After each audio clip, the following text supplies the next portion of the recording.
Hi guys, welcome back to my channel. If you're new here, my name is Chidima and today I'll be showing you how to make fondant.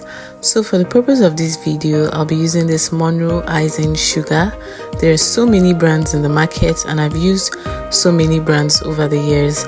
I won't say I have a favorite because I get same or similar results every time, so feel free to use whichever brand you're comfortable with.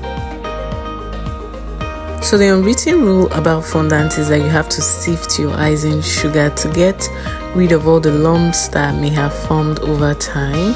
Also, I did not have to measure out because it's a 1 kg bag and that's exactly what I needed for this batch of fondant.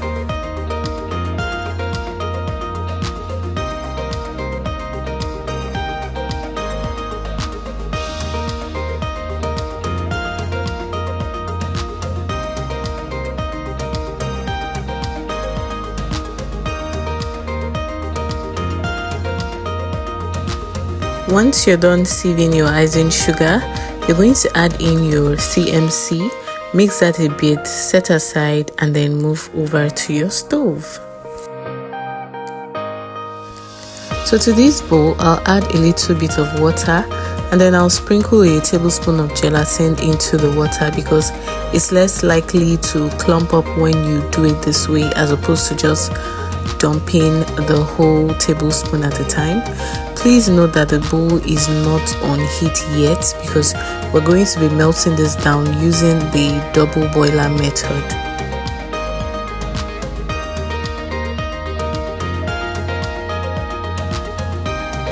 Now you're going to turn on your stove, place a pot over a medium flame and then add about 2 cups of water.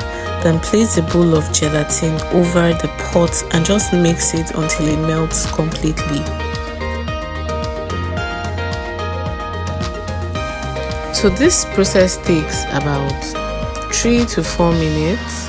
You just have to keep mixing until you're sure that all the gelatin granules are fully dissolved. Now if you take a closer look at it, it's more liquidy than it was before we started heating up and it has like an even color, so we're sure that we're on the right track.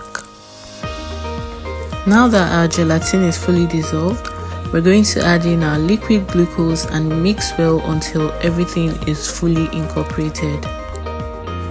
Now let's do a quick story time. So while I was getting ready to film this video, I noticed that I forgot to buy glucose. I just had half of what I needed, so I stopped to think for a minute and I decided to make up with water.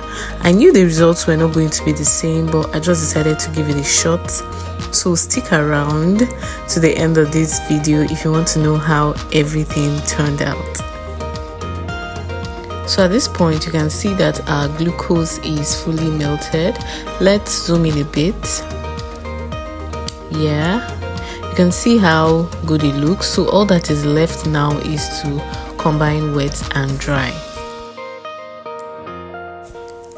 So we're going to add our wet mixture to the dry while I continue my story. So like I said earlier, I needed half cup of glucose for this recipe, but I had about 1/4 of a cup left at home, so I decided to make up with water, which you'll see me add much later while kneading the fondant.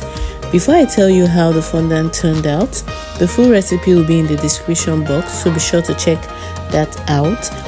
I always leave all the recipes in the description box, but a lot of you still come to the comments to ask me what's the measurement of sugar, what's the measurement of flour, what's the measurement of butter. Anyways, I'm not complaining, but make sure you check the description box because it's there for a reason. Back to the results. When it came to strength, texture and pliability, there was no difference at all. I almost thought I had the correct amount of glucose, but I was sure I didn't. Now here's when I noticed the difference. When I rolled out the fondant, it dried really quickly. I know we're still in the Harmattan season and humidity levels are low, but I've used this recipe for 5 years now and I've never had this issue. Now don't get me wrong, it was not bad at all, but I had to work really fast. So was the experiment worth it? Yes, totally. I'm glad I did this. Will I be reducing the glucose next time to add more water? Definitely no. I like to have enough time when I'm working with fondant.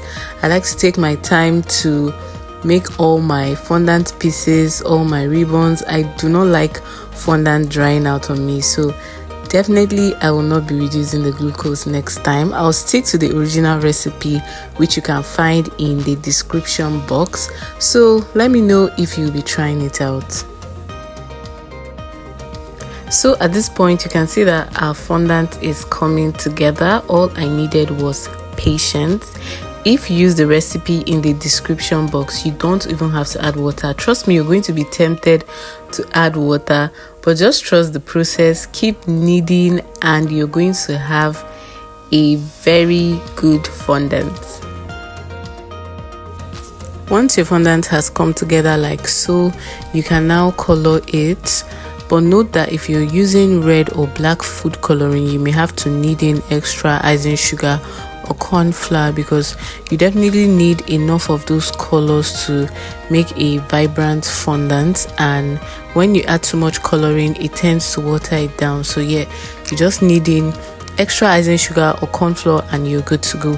So I always make my fondant a day before I use it, and I just put it in the bag, twist it, and allow it to rest till the next day. The next day before I use it, I just come and I knead it all over again, just give it a few stretches here and there, and it's perfect to use. So guys, we finally come to the end of this video.